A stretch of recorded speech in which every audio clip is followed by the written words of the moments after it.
So the one thing you need to know about asset protection. So, nothing in guaranteed is guaranteed 100% to protect you from a lawsuit. Okay.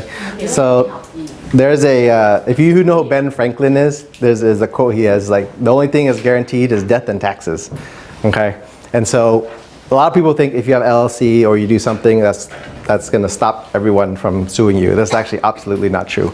The big idea about asset protection is really just to slow down or discourage the average plaintiff from suing you, making it more difficult to try to sue and try to get somebody. Because when I don't do litigation anymore, but when I was suing people, I would have to see how much money they have available, because even if I sue them and I win, but they don't have any money, it's not worth all the money we spent to go over. So we got to make sure that there's money to go after. Okay, so asset protection plays into part of that.